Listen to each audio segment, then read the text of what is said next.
Wenatchee is gorgeous in the spring with its lush green rolling hills, abundant wildflowers everywhere, and the views of the Columbia River. The local food scene offers an abundant selection of authentic international cuisines featuring the unique farm-fresh ingredients of the region. Wenatchee is also home to award-winning wines, handcrafted hard ciders, and a talented handful of local brewers producing fine craft beers. Visit Wenatchee, the heart of Washington State. Spend less time in the laundry room and more time doing the things you love.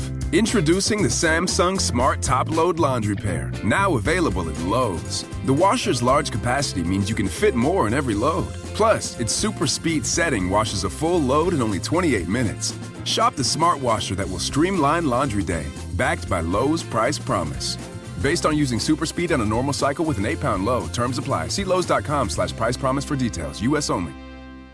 Hey, this is BJ. Thanks for listening to our show's podcast. If you're a fan of all things geeky, you should check out my other podcast, BJ Shea's Geek Nation. We have new episodes every day, and you can check it out at bjgeeknation.com. Your driver's license is important so you can get back and forth to work, get your kids to school, and back and forth to daycare. If your license has been suspended because you can't pay your tickets, you can't do any of those things. Let's talk about Chapter 13 bankruptcy. You may have heard the tickets cannot be discharged, but they can be dealt with in a Chapter 13 case. Why not come in for a free consultation? The chapter you choose will make all the difference to your getting back legally on the road. Let's design a plan to pay off your tickets and restore your license immediately. I'm attorney Travis Gagne. Please contact me today at choosetherightchapter.com. That's choosetherightchapter.com. 99.9 KISW, the Rock of Seattle. Let's talk about this guy whose name is Eric. Now, Eric has a wife. Her name is Katie. And, you know what? They have, it seems like a really healthy life, especially, you know, when it comes to the fun activities. They like to role play. Okay. Have you ever role played? Not that I can remember. I don't think so. You know, not like, you know, we used to see on Modern Family, you know, because, you know, Claire and Phil would do role playing a lot by meet each other in a bar and whatever. But I don't think we've ever done that. How about you?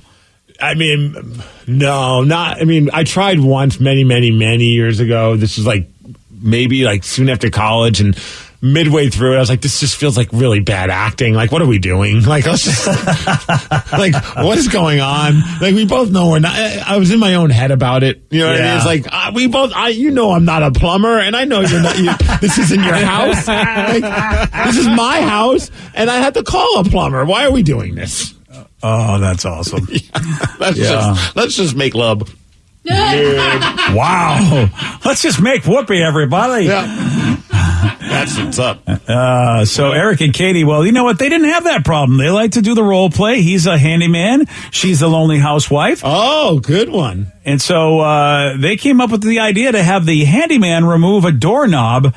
Then they would have fun through the opening of where the doorknob was. Oh. Yeah, it would be glorious. Let's just say that. Yeah. Would it be? Yeah, it would be glorious through that hole where the doorknob was. Is that something that handymen typically do? I did not know that. I haven't watched the videos much. I'll have to go check it out, the handyman videos. Now, Eric decided to take some enhancement pills, you know, before they started getting glorious. And they did do that. He got glorious where the doorknob used to be. And, well, because he had the enhancement pills, his junk got stuck.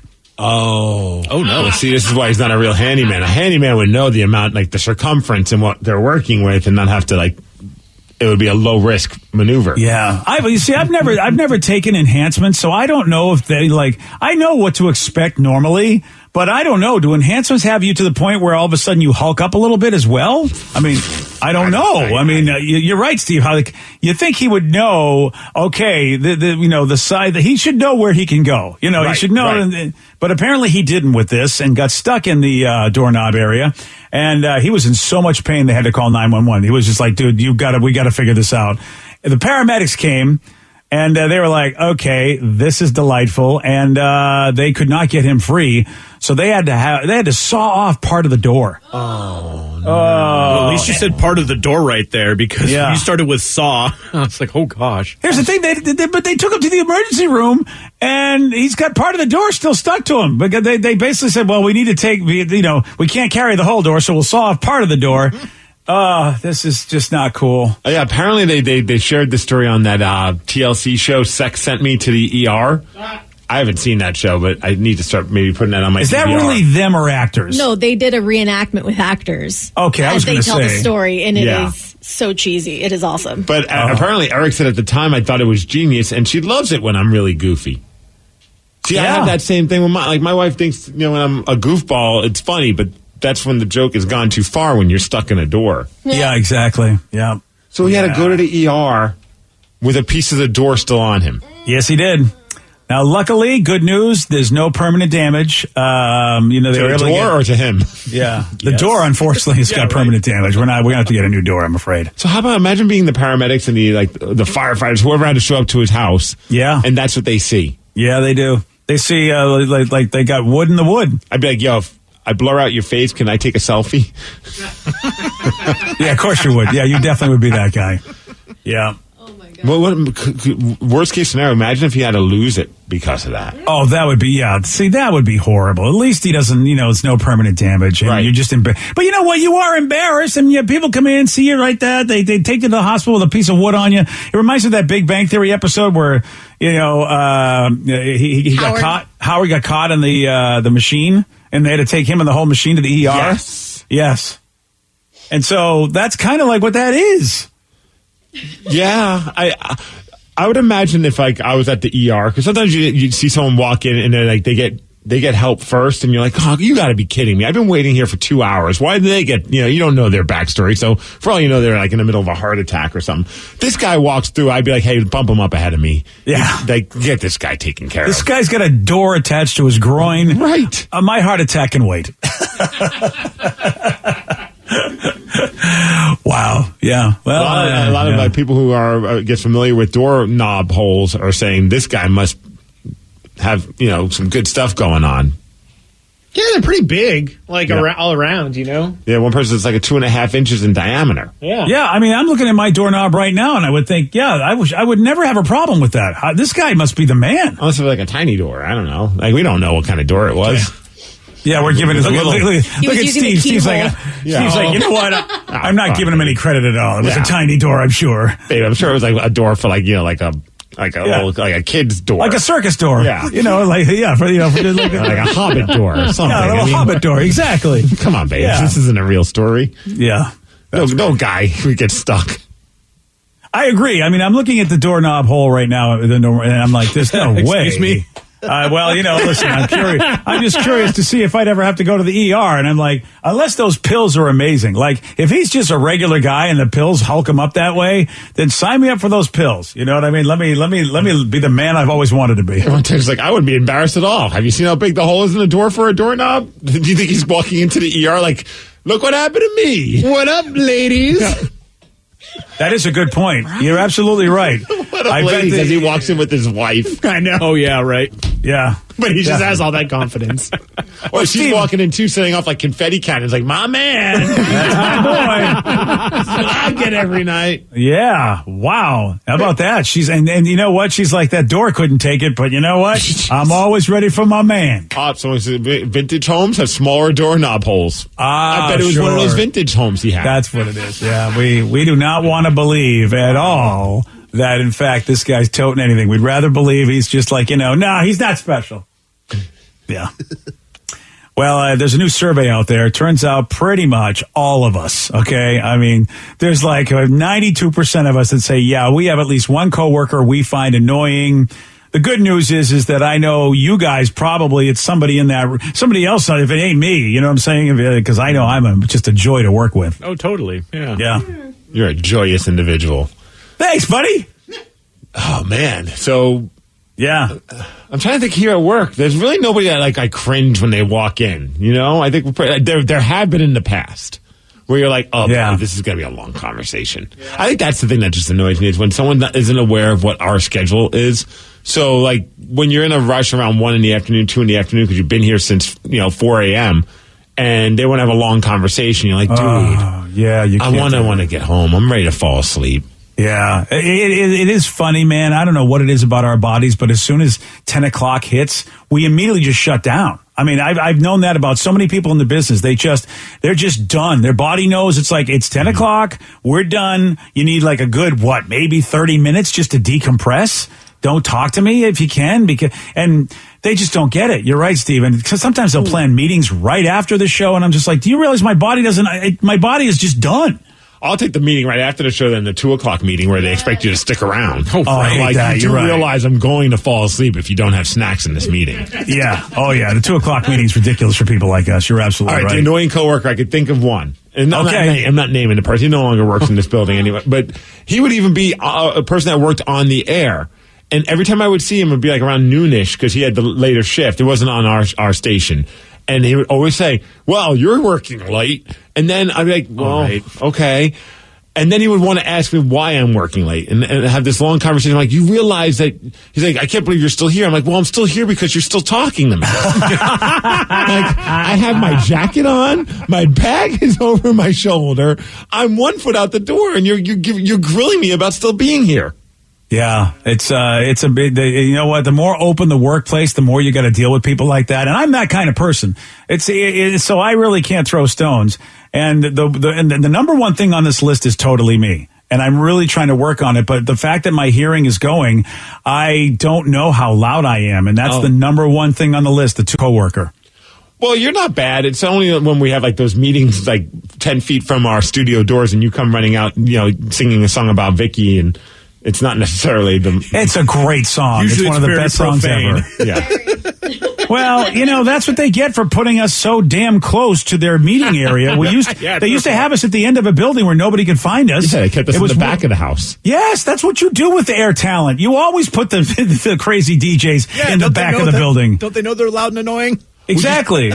Okay, what do you think is for me, I say the most annoying trait someone can have in the office is the person that won't stop talking to you when you're in the bathroom. I was about to say the bathroom conversationalist is the worst person ever. I'm okay with like having a conversation while we're both at the urinal, nothing too in depth. But the minute I walk away from that urinal, that conversation's over. Like, I'm not going to stay in the bathroom to continue this conversation while you're still peeing. I'm looking at this list, and of course I miss things on lists all the time, but I can't believe we're the only ones that have this problem. It didn't show up in the top 10. I'm also looking at the top 20. There. It's Steve. Why? And I feel like that should be a thing. And it's one of the funniest things ever because every once in a while BJ will come in and we'll have like a conversation or something while he's in the bathroom, and then I'll ask him a question and then leave. And then some random person will just walk in and BJ's just talking to himself in the bathroom. It's like chucking sales. Like, I don't know what you're talking about, dude. Yeah, I've fallen for that one time, maybe two. I'm done. As soon as Rev even talks to me, I'm really curt. I'm just like, yeah, you're right. Good. Justice League was okay. Yeah, you're right. No, you know what? The special effects were okay. I'm just done. I will not answer any of his questions with more than like a 3-word sentence. All right, Vicky, what would you put at the top of the most annoying coworker? I think the person that smells either too much perfume or doesn't bathe properly, like on either end of the spectrum. Oh, I'm with you, Vicky. Bad personal hygiene is number 5 on this list.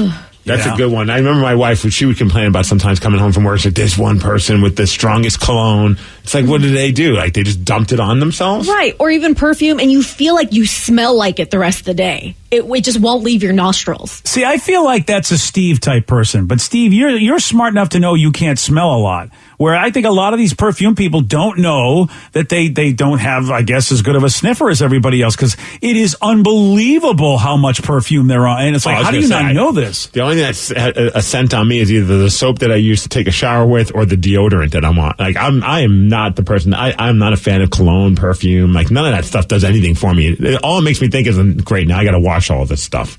Like your dress up shirts. Like, sometimes you get a couple wears out of those, like the button ups. If you wear oh yeah, well, you throw them outside, buddy. Let them hang in the wind. I guess you could do that. Yeah, that's my style. I just want you to know what my style is. I thought it was important that everybody know what my style is. Okay. All right, there we go. Perfect. Hey, we got a rookie cop that got his first arrest, and how about this? His first arrest will probably be the oddest arrest he will ever have to make. You'll hear from him at 8:17 on The Rock. BJ and Migs, mornings on The Rock, 99.9 KISW. Wenatchee is gorgeous in the spring with its lush green rolling hills, abundant wildflowers everywhere, and the views of the Columbia River, the local food scene offers an abundant selection of authentic international cuisines featuring the unique farm-fresh ingredients of the region. Wenatchee is also home to award-winning wines, handcrafted hard ciders, and a talented handful of local brewers producing fine craft beers. Visit Wenatchee, the heart of Washington State. Spend less time in the laundry room and more time doing the things you love. Introducing the Samsung Smart Top Load Laundry Pair, now available at Lowe's. The washer's large capacity means you can fit more in every load. Plus, its super speed setting washes a full load in only 28 minutes. Shop the smart washer that will streamline laundry day, backed by Lowe's Price Promise. Based on using super speed on a normal cycle with an 8-pound load, terms apply. See Lowe's.com/price promise for details. U.S. only. $20 million, $19 million, $6 million. These are all awards recovered for clients of Phillips Law Firm. To win big, you have to fight big. And Phillips Law has been fighting the too big to fail insurance industry for decades. Not every case will have a multi-million-dollar outcome, but Phillips Law will fight just as hard to recover the outcome you deserve. If you or a loved one has been injured in a car accident or on the job, call or click today at 1-800-JUSTICE or visit justiceforyou.com. 99.9 KISW, the Rock of Seattle. There's a rookie cop in Michigan. His name is Jonathan Garcia. Made his first arrest on Monday. Congratulations, Jonathan.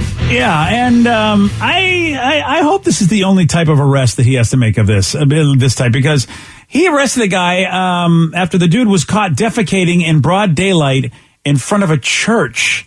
Here's Jonathan talking about it. And we got a call from a few passerbys. They described a white male in front of the church there on Pennsylvania. They said that he was pooping right in front of the sign there. One of the callers in particular, she had young children in the car, and she was justifiably upset. It was definitely not an animal. It was definitely human in nature. He did admit to defecating in public. I guess the urge got the most of him, and he was unable to find an accessible restroom right away. Is that really his only reason? I feel like really in front of a church sign of all the places you go and poop, I feel like he's also trying to just basically send a message. I can't believe it was random, the place he picked. Well, what sign? What was the sign, I wonder? I don't know if that has anything to say stop, poop here or something. I don't know. Well, I mean, sometimes religious signs will have, quotes from the Bible or whatever. But I mean, I would be of the mindset, look, I'm not a religious guy, but if I have to take a dump and there's nowhere else to go, I'm not going to do it in front of God's house. I feel like that, he's not going to like that if I don't at least go down the road a couple of more. It says it on the sign, BJ. I'm looking at it. It says Riverview Church of Christ, and then in the little reader thing, worship on Sunday, and any day you feel like pooping, if you're a human, do it right here. Oh, all right. Well, there you go. That's awfully nice. Plus, he probably thought, he would get forgiven. Oh, you just go straight in there? Sorry, dude. Yeah. I mean, it's a church, forgiveness. If I'm that officer, that might be the day I just hand in my badge and my gun. Like, you know what? Hey, this was a good run. Yeah. My first arrest. 6 hours. Yep. My first and last arrest. Yeah. Congratulations to me. Nice knowing you guys. Oh, you got to arrest poop guy. That's just a beating. I don't know what it's like in a police station, but if you get that call, do you just say, hey, Jonathan, it's his second day on the job. Let's send him to handle this. Oh, one. Yeah. Right? I mean, there's going to be rookies, right? They call them probies in the fire department, right? And they always have to do the tough jobs. Well, I watched Rescue Me, so I know. Oh, okay. So I know everything about the fire department. I also watched, King of Manhattan, right? That was about firemen, too. Oh, I'm sure. Oh, that's right. Well, the Pete Davidson thing. Yeah. King of Staten Island. Yeah, that too. Yeah, I really know all these. I know. What do you need to know? I got all the info for you. Well-versed, yeah. But I got to be thinking the rookies do seem to probably you see what the Mariners used to make the guys do. They're walking around with little backpacks from the bullpen when they were rookie pitchers coming in. They have to have some little Hello Kitty backpack. I feel like you always get some sort of rookie ritual. So the poop call goes straight to the rookie. That's what I'm thinking. Yeah, that seems fair. Yeah, I think it's very, very fair. Especially now that I'm old. When I was young, I hated the whole concept.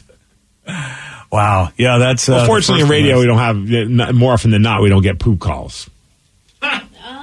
Well, have you met Rev? That's why I said more often than not. Yeah, we didn't have a poop call. We actually had a poop experience. True. But on average, I thought I don't know, Bob Rivers had to deal with that much, or Kenton Allen back in the day. I don't know.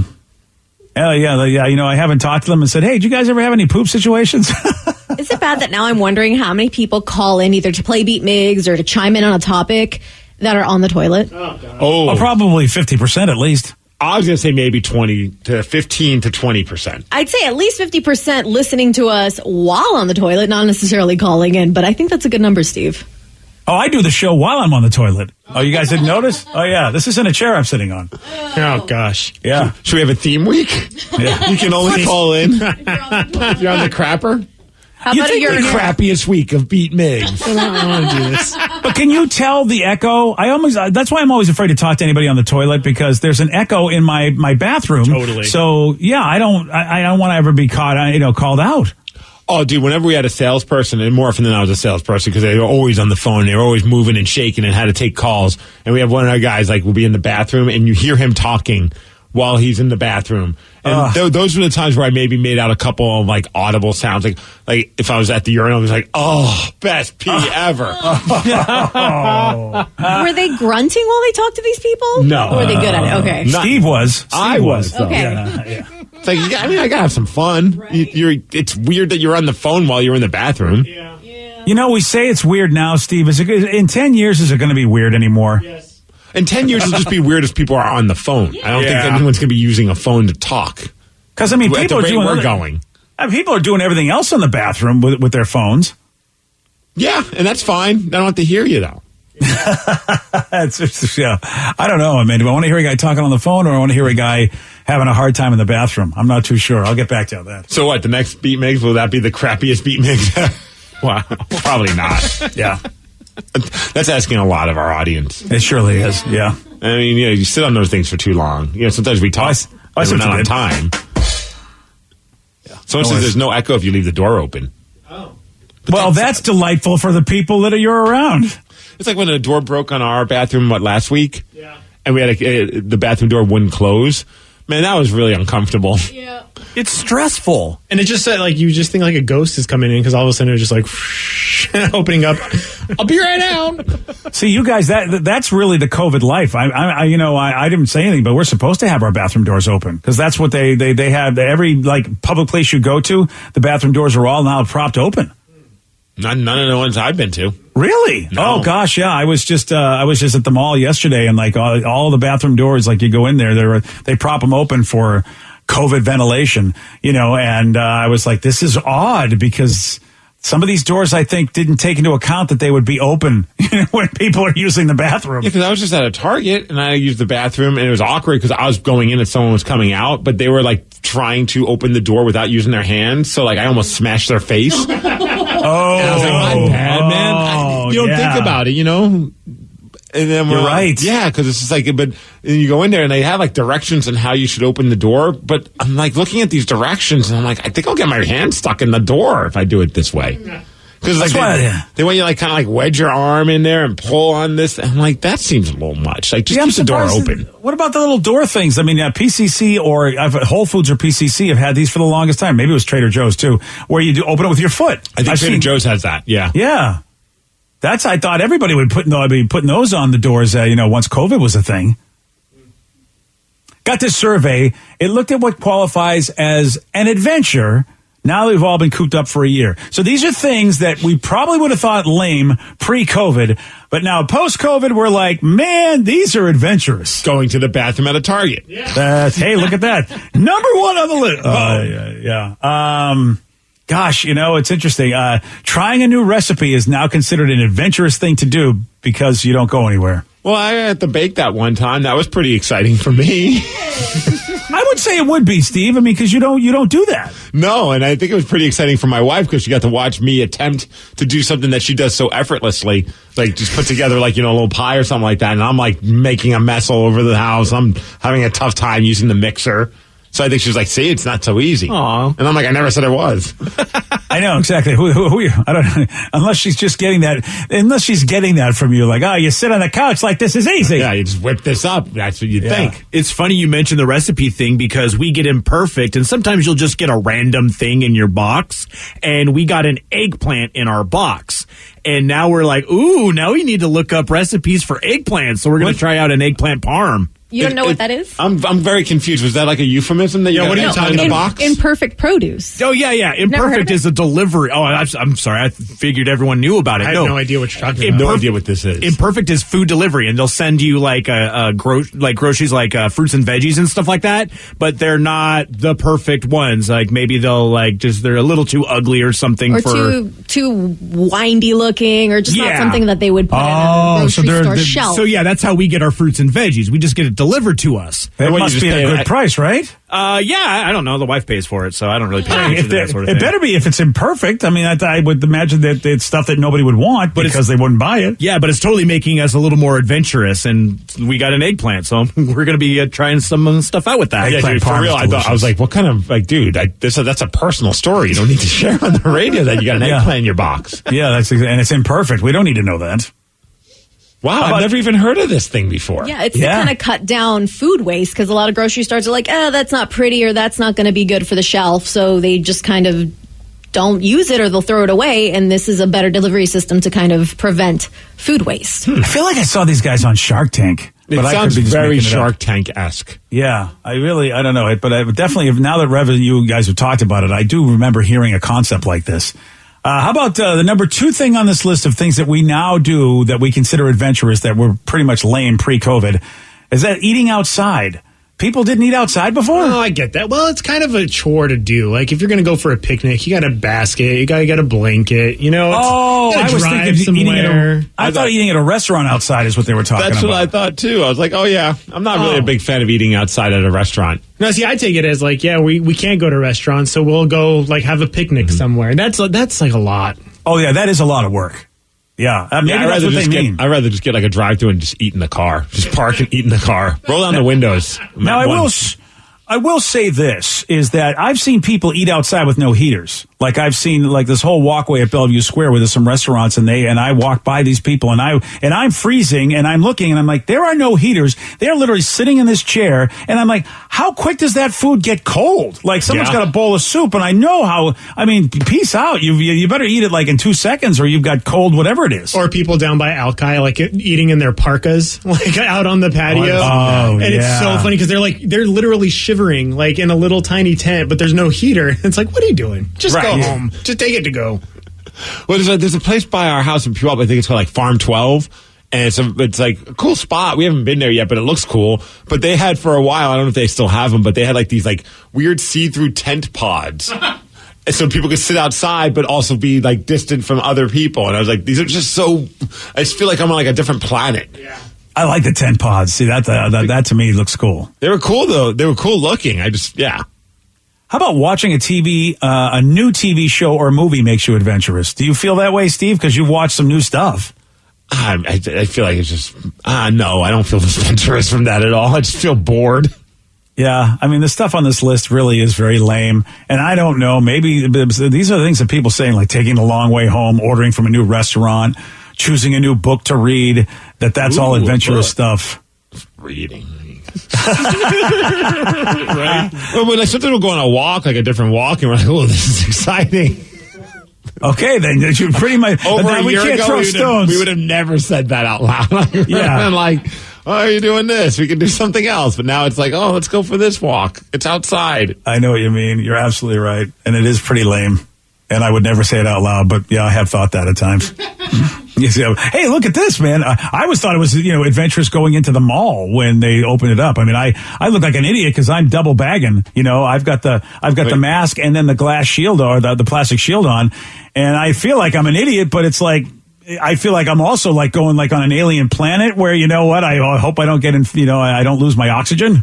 Are you double bagging though when Rev gets an eggplant in his box? That's what I need to know. I am triple bagging when that happens, my friend. Just making sure. Apparently phrasing isn't a thing today. Yesterday, Steve, he did get this one right. What government agency were the X-Files a part of? Marvel. No. Oh, FBI. Marvel. Yes. You made me smart. Is that phase 0? What? I don't know what phase that would be. Phase 69. Nice. Nice. You want a shot at beating Steve? You got it. 206-421-ROCK. We're playing Beat Miggs at 8:47 on The Rock. Today's podcast was brought to you by Travis Gagne, bankruptcy attorney. He's here right now and has agreed to answer more of your questions about bankruptcy. Here's another question from a listener. I'm getting my wages garnished. Can bankruptcy help with that? Absolutely. One of the big reasons people file bankruptcy is because they have a judgment or a lawsuit against them, or their wages are getting garnished, and so they can't pay their other regular ongoing bills. People sometimes think that you can't file bankruptcy once they have a judgment against them or once a garnishment has started, and that's not true. Filing bankruptcy will immediately stop any garnishment that you have going, except for child support, and stop your creditors from continuing on with garnishments of your bank account, your wages, and in most cases will discharge that liability through the bankruptcy process. And we can file a bankruptcy case for you usually the day you come in. Thanks, Travis. If you have more questions about bankruptcy, you can reach out to Travis anytime at choosetherightchapter.com. That's choosetherightchapter.com. Thanks for listening.